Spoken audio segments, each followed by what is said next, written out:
decisions or definitions about some of these terms, but when they are defined here, I think it maybe brings me meaning to them, and it made me reflect on who I am as a person, because I said, am I really a bigot? Am I really, things that I don't think I'm a bad person. It's not about being a bad person, but the way we're defining things, we all have prejudices. We all assume some stereotypes and things, and right now, like I said, in the current climate, you gotta be real sensitive to that. Things that used to be funny and you might have thought it was, no, it is a big deal. And that could be hurtful. And that could set a tone for your class that is going to destroy your rapport with your students for the rest of that semester. And you don't want that. Again, it's not about us, but we have to be thinking, I do have to self-regulate and say it is sort of about me and how I am portraying myself, who my students see me as when they see me up in front. So I encourage you to look through some of those terms, just learn what they really mean. This I will not take up a lot of time with. I love it, but actually I think it was real short, the part I want to show you, because it was powerful what she said. I love TED Talks. Well, sometimes I do, but this particular TED Talk was it was a lot about racial consciousness, being critically conscious in terms of race, but she made some great points outside of that. She wanted a roommate who could help with the wanted cooking, to but she wanted someone who loves cats. Okay. So we got Chris, hold up. Just a little piece of this. Oh. That happened with her three. Okay. And really all of us. In this work that I do with educators, I ask them to consider three questions. The first one is, how does my own social location, my race, my class, my gender, my religion shape my mindset about teaching and learning, the students that I'm serving, and the practices that I act out? And secondly, what is it more that I need to know about what I don't know around those things related to culture, power, and difference? Where can I learn that material? And thirdly, this process helps educators to then continually be thinking about, how can I be a more critically conscious leader and instructor? And in our country, where we have such gross racial inequities in education, along with socioeconomic inequities, I think teachers and school leaders have to be thinking about, how can I be a more critically race-conscious educator? Now, there are a lot of things. That was pretty much it. That's where she went into that part. Just anybody ever heard this particular talk or seen the whole thing? I would encourage you to see the whole clip. She has some really powerful stories to share about her childhood. A lot of this was geared towards maybe K-12 education, but as you can see, that part relates to any of us as educators and being more critically conscious as educators.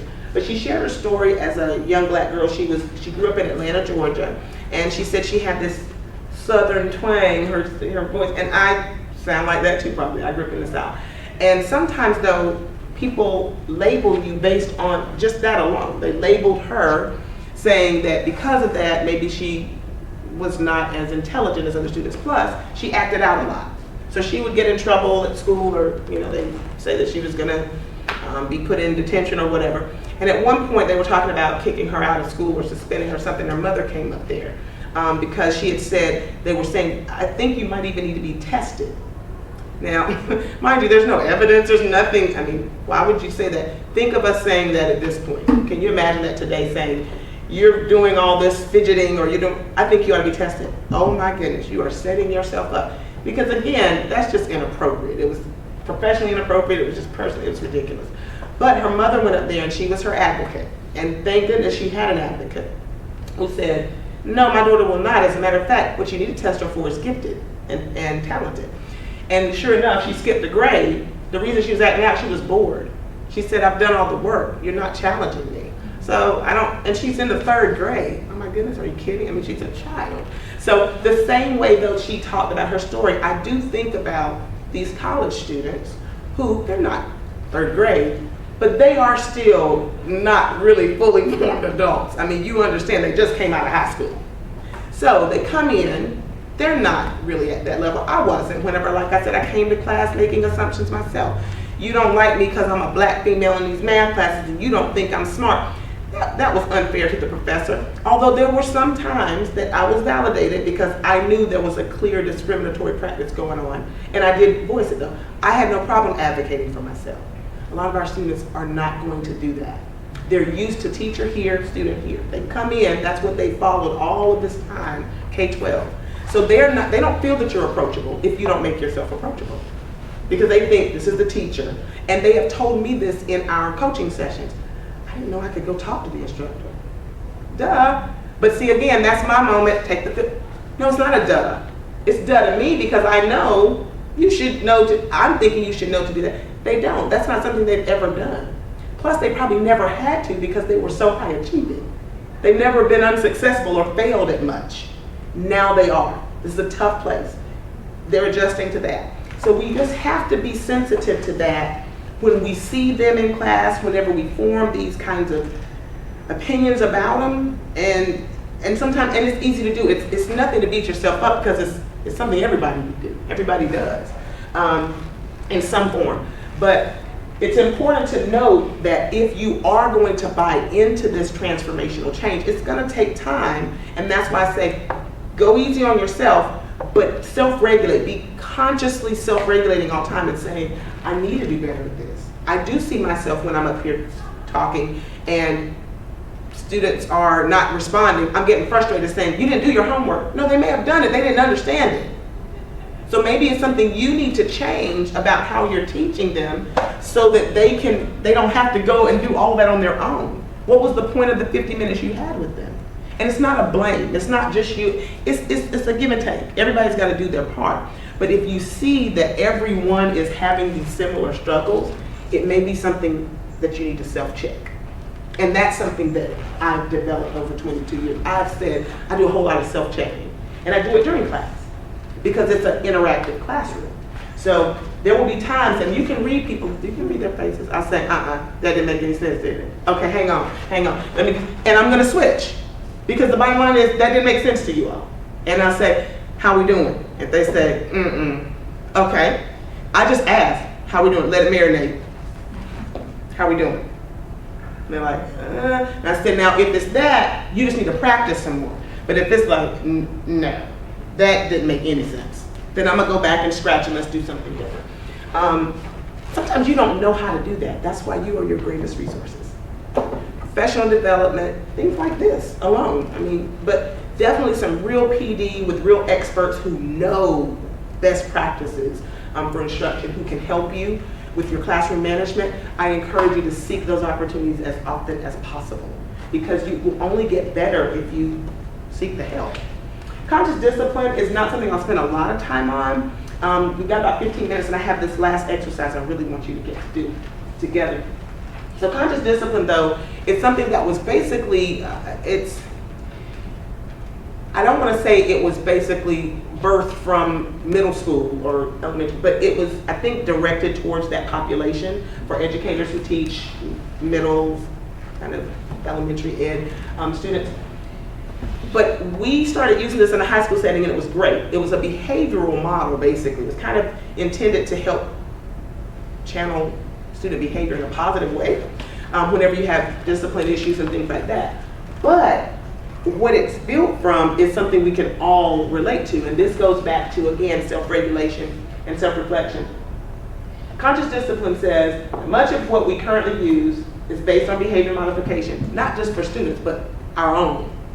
So conscious discipline connects the method with one that goes deeper to address the needs of the brain. This brain model talks about kind of what stages you go through in terms of developing your effectiveness as an instructor, as an educator. So I turn this around for teachers. It normally is directed towards students. But I say here, it encourages teachers to discipline themselves first, and then it goes on to say students. We don't deal with a whole lot of discipline here. These are young adults, and I don't think you probably have to deal with that much. Besides people on their phones or something like that. And I'm gonna be honest with you, I am a high school educator at heart, so when I taught college, I still call that out too. But that was because I had that comfort level. I don't believe you should overlook things, because again, it's a community, it's a family. So when I would go in there, I was teaching some people older than me, and some people younger. Didn't matter. I said, we're supposed to be respecting each other as adults. So I would appreciate it if you would put the phone away. If you need to be on the phone or you're on the laptop and we're clearly not using it, then obviously you don't need this time here, so you may exit the room.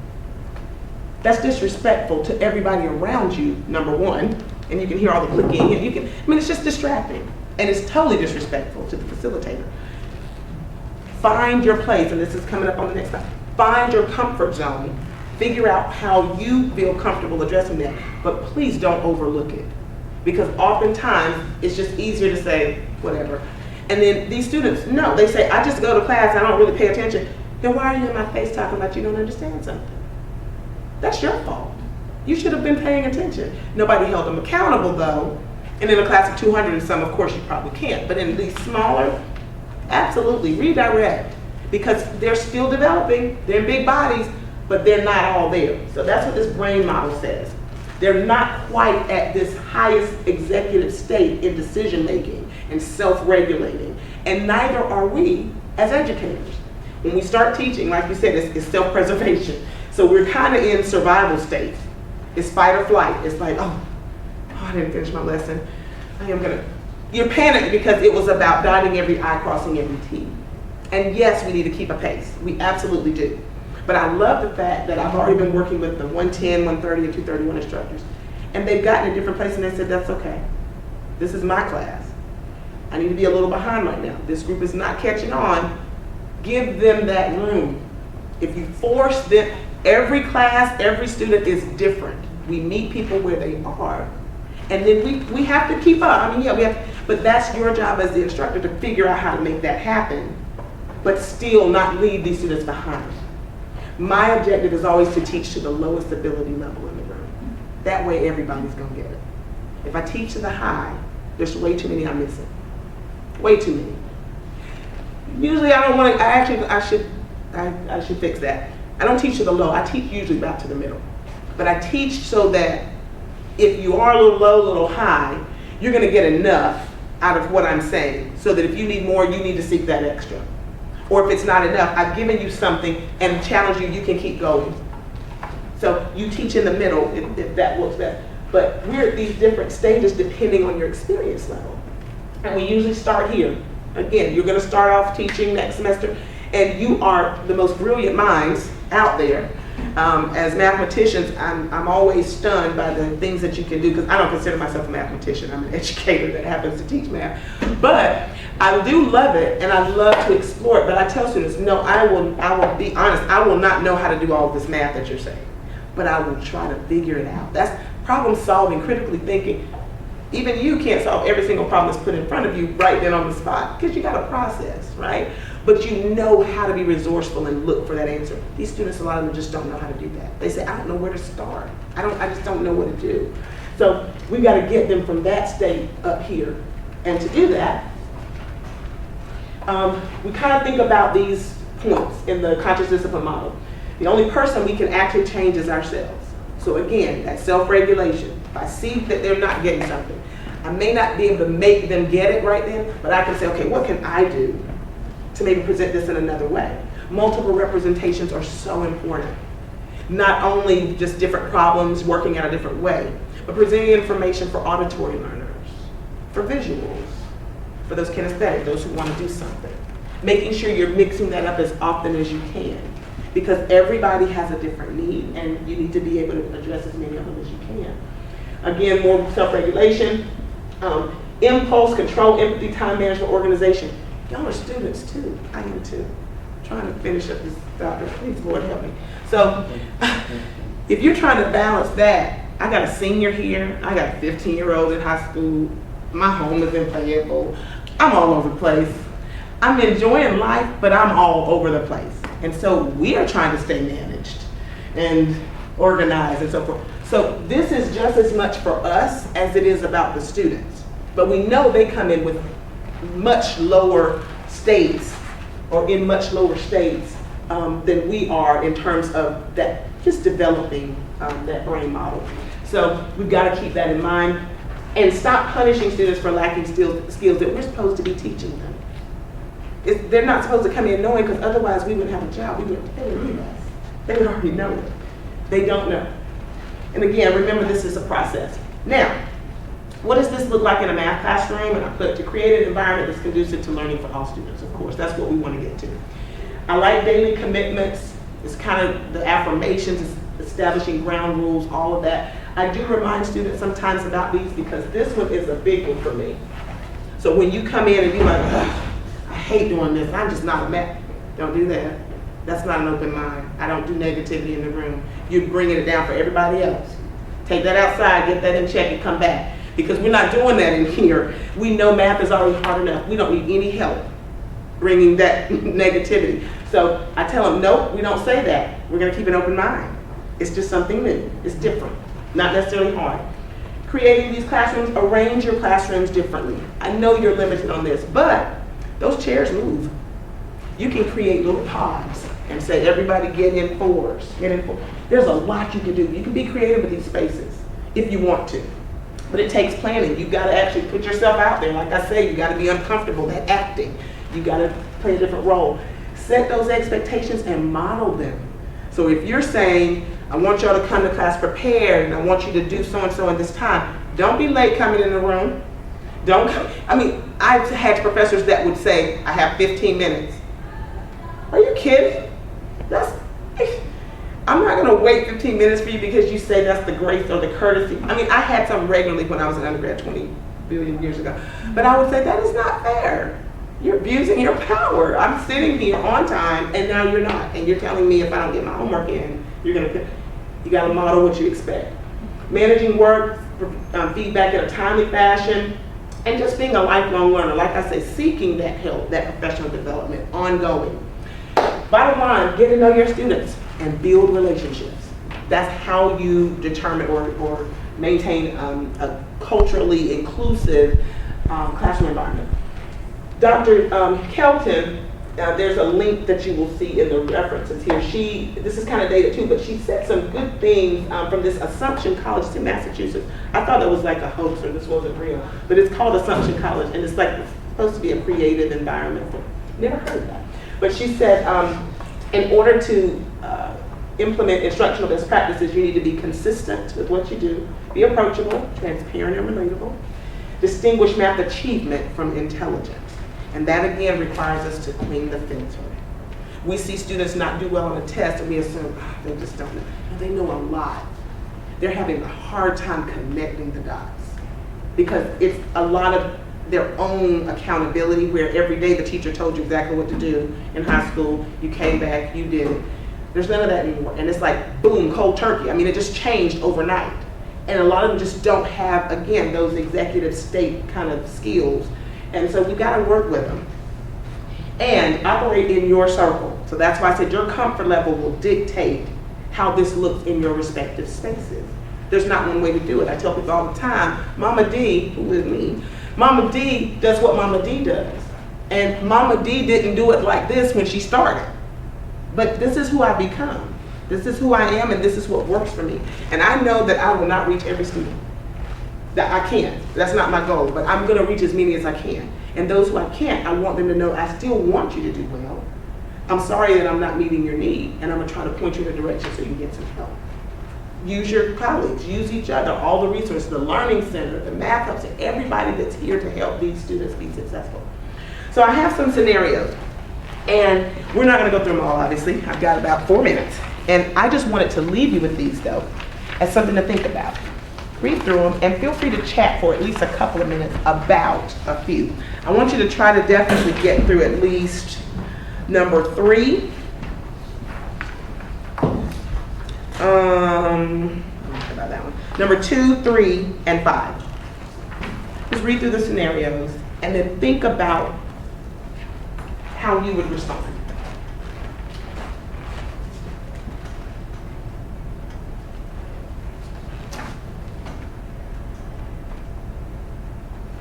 Feel free to talk to your neighbor once you're there.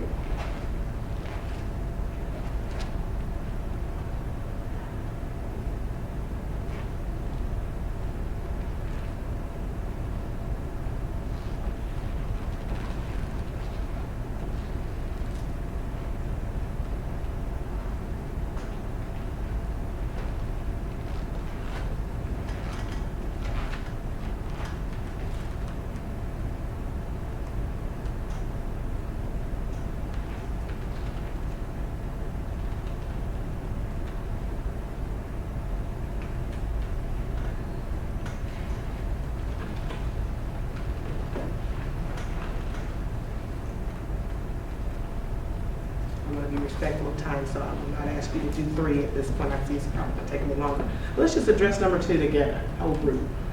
Female student regularly raises her hand in class to respond to questions, but every time the same male students manage to just speak over and they keep being acknowledged.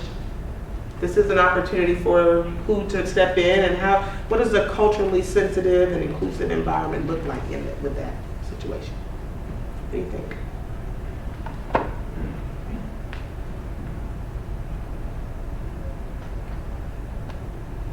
Is that something, how could the instructor, if brought to their attention somehow, how could they address this? Have you ever seen this or witnessed something like this happen? There are some things that are in the vocab and the resources that talk about bystanders and allies. We're often bystanders, which means we're just as bad as though we don't say anything. We have to say something. And once again, it's not a bad thing, it's not judgmental, it's the person really just is looking through their filter. They don't see maybe that every time, and as an instructor, I know I'm guilty. I don't know about you, Dr. but there are times where I'm just trying to hurry to get an answer. Who knows so-and-so and so? And it's the same person. What is it? And then I'm like, stop calling on them, Monica. And I have to tell myself, and it's the overachiever. I know, we know you know. Put your hand down. Now, but I don't want to make them feel bad, so I won't say that, but it's hard. I mean, that's where teaching is really a challenge, because you want to make everybody feel good. What I've learned is to say, I know you got it, hang on to that. Anybody else? And then if nobody's raising their hands and I'm still sitting on the house, I'm going to say, Claire. Claire, I'm saying, Claire, what you think? I don't care if it's right or wrong. What you think? I'm going to consciously pick a girl. I'm going to pick a woman, a female student, and I'm going to say, what you thinking? And if she says, I don't know, I'm saying, that's okay, let's figure it out together then. But I don't ever want her to feel like you can't do this because you're a female. And we know that our math classes are male dominated a lot of times. Now I'm proud to see that a lot more females are coming in to the field and in the class, but it's just the reality. And on that note, number 5, you're gonna see even fewer of these folks in your classes. I know, because I was one. And I was not the highest achieving, but I refused to change a major. I said, I will never change my major. And I expect an A in this class. And I'm gonna work for it. And you better be able to justify if you don't give me one. If I don't earn it, you better tell me, why is mine not is the answer wrong? And tell me why. I'm gonna make you earn your check. And I tell my students, make me earn my check. That's what I'm here for. That's what they are supposed to be doing. So that's just an example of how you could address these issues if they are brought to your attention, if you weren't aware of them, and if you are aware and you're just saying, I'm in the state survival, figure out a way, talk to somebody, a colleague, I'm seeing this and I don't know how to deal with this. What would you do? That's fine, ask for help you don't know. Go to some PD, get some training to empower yourself to be able to address that. Because you're new and you're young, some of you are just the same age as some of these students. I mean, and that is a challenge, but you will get there if you really seek that help. So take some time, just look at these and ponder. The backside is really kind of the plan now that you've had time to see some of these strategies to create that kind of environment, that culturally inclusive environment. And think about some things that maybe you could stop doing, things that you could start doing, or just do differently. And then also think about what your department could do differently. There are some departmental institutional things that need to be changed, bottom line. And we know it. There's some practices that are just not equitable. And I don't mean equal, equitable. They're not equitable. It's not, students just don't have the same access to opportunities, and it's just what it is. And we definitely know that our SES, our low SES students, they're at a disadvantage already. And some of the things we're asking students to do that require some other kinds of means, that's not fair, you can't do that. Everybody didn't have it. And so don't put people on the spot. So think about that and let that kind of be your homework for yourself. And in addition to that, okay, there we go. If you would take a look, and I will share this with Wesley, you'll take a look at our survey, or my survey here. There's a quick, it's not long. If you'll just give me some feedback on the session, I hope this was helpful. I thank you so much for letting me come, because this is what I love to do here. And to just, I'm not the expert in any of this, but I feel like my experience and expertise and my interest in serving students and getting them where they want to be is just so big, and it's truly genuine that I'll do this as many times as I can, and I want to keep learning. And I hope that you want that as well. Y'all have been amazing. Y'all have any questions for me? And my card, I didn't bring the card. I have my card, but y'all can find me. I mean, Monica Davis and Learning Center. But I do have some cards. And if you ever have any questions or you need some support in any area related to teaching, you're not here as teachers, you're here as researchers most likely. A lot of the grad students who are TAs are not here to teach, but you know that's going to be one of your roles. So if you ever need help, I'm happy to reach out to the School of Ed for some resources, because I may not be the one that can help. But if you need some help with a student, in some way the Learning Center can support you with some of our workshops and programs, please reach out to us, because that's what we're here for, to really support you in your roles with students. Thank y'all. Okay. There you go. Thank you. You want me to That's all yours to keep. The markers I'll All right. toss back in the box before you go. Okay. Yes, thank you. And again, please take candies, as many as you like. Should I leave this up and running?